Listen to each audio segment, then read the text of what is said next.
Lolly اس کے قریب اکھڑوں بیٹھ گیا۔ ایک بار پھر اس کا ہاتھ پکڑا۔ بوڑھے ریاض نے ٹوکا، میرا ہاتھ چھوڑ دے۔ اس نے کرتے کا دامن اٹھایا اور اپنی برہنہ کمر کا رخ لالی کی طرف کر دیا۔ ہاتھ میں نہیں، کمر میں انجیکشن لگا دے۔ لالی نے اس کا ہاتھ چھوڑ دیا۔ سرنج کی سوئی ریاض کی کمر میں چبونے کی کوشش کی تو وہ بلبلا کر چیخا، تو بالکل اناڑی لگتا ہے، پہلے کبھی انجیکشن لگایا ہے؟ لالی نے زبان سے تو کچھ نہ کہا، صرف انکار میں گردن ہلا دی۔ ریاض نے سرنج اپنے ہاتھ میں سنبھالی اور اس کی نوک کمر پہ لگا کر بولا، لے اب لگا دے انجیکشن۔ لالی نے اس کی ہدایت کے مطابق انجیکشن لگایا۔ ریاض نے نہایت اطمینان سے انجیکشن لگوا لیا، مسکرا کر کہا، اب تجھے انجیکشن لگانا آ گیا، کچھ دنوں بعد تو فٹافٹ انجیکشن لگانے لگے گا۔ لالی نے اس دفعہ بھی کچھ نہ کہا، خاموشی سے اٹھ کر الماری کے پاس گیا، سرنج صاف کی، ڈبے میں رکھی اور الماری میں بند کر دی۔ لالی ایک بار پھر ریاض کے قریب گیا، مگر اس نے لالی کی جانب کوئی توجہ نہ دی۔ آنکھیں بند کیے دھیرے دھیرے سانس بھرتا رہا۔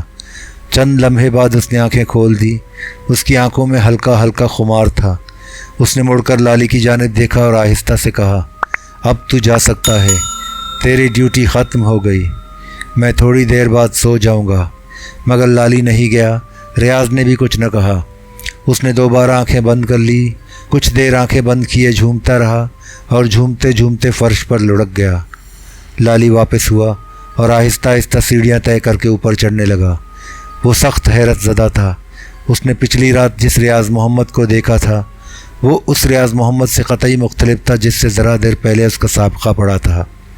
نہ وہ اسے دیکھ کر دیوانوں کی طرح چیخا، نہ گالیاں دی اور نہ مارنے کے لیے جھپٹا، بلکہ نرمی اور شفقت سے پیش آیا، حتیٰ کہ انجیکشن لگانے میں بھی اس کی رہنمائی کی، پورا تعاون کیا۔ لالی نے اوپر جا کر بجلی بجھائی، بند دروازے پر دستک دی، فوراً ہی دروازہ کھل گیا۔ دھیور اس کا انتظار کر رہا تھا۔ اس نے تہہ خانے کا دروازہ بند کیا اور تالا ڈال دیا۔ لالی کے ہمراہ کمرے میں واپس آ گیا۔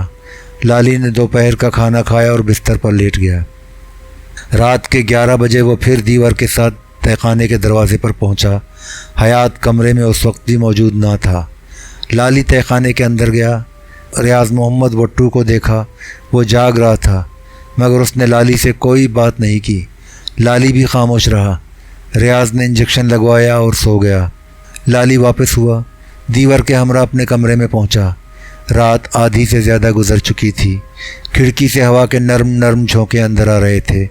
باہر چاندنی چھٹکی تھی، مگر دیور کے ڈر سے لالی کھڑکی پر نہیں گیا۔ لالی دن کے 12 اور رات کے 11 بجے دیور کے ہمراہ تہہ خانے کے دروازے پر جاتا، تنہا اندر داخل ہوتا اور بوڑھے ریاض کے جسم میں انجیکشن لگاتا۔ انجیکشن لگاتے وقت کبھی کبھار ریاض نے بات کرنے کی کوشش بھی کی، مگر لالی نے مطلق حوصلہ افزائی نہ کی۔ حیات محمد کی ہدایت پر عمل کرتے ہوئے بالکل خاموش رہتا، لیکن ریاض کبھی ناراض نہ ہوا، نہ چیخا، نہ چڑچڑے پن کا مظاہرہ کیا، بلکہ عام طور پر خاموشی رہتا۔ لالی واپس کمرے میں جاتا تو دیور اس کی کڑی نگرانی کرتا، ہر وقت اس کے سر پر سوار رہتا، نہایت بے رخی اور حقارت سے پیش آتا۔ لالی تنہائی سے اکتا کر کبھی کھڑکی کی جانب جانے کی کوشش کرتا تو دیور جھٹ کمرے میں جاتا اور لالی کی گردن پکڑ کر زور سے دھکا دیتا۔ 2 بار ایسا ہی ہوا۔ لالی اس سے جھگڑا کرنا نہیں چاہتا تھا۔ اس نے کھڑکی پر جانے کا ارادہ ہی ترک کر دیا۔ بستر پر لیٹتا تو کروٹ بدل کر منہ موڑ لیتا۔ کمرے سے نکل کر وہ صرف برآمدے میں آ سکتا تھا یا غسل خانے تک جا سکتا تھا، اور 24 گھنٹے میں صرف 2 بار راہداری سے گزر کر تہہ خانے میں جا سکتا تھا۔ دیور ہر وقت اس کے ساتھ سائے کی طرح لگا رہتا۔ کوئی بات کرنے والا بھی نہ تھا۔ مائی جنتے بھی گونگی تھی اور دیور بھی گونگا تھا، اور بوڑھے ریاض سے اسے بات کرنے کی مطلق اجازت نہ تھی۔ اس دوران حیات محمد وٹو سے بھی اس کی ملاقات نہیں ہوئی۔ لالی اس ماحول سے جلد ہی اکتا گیا۔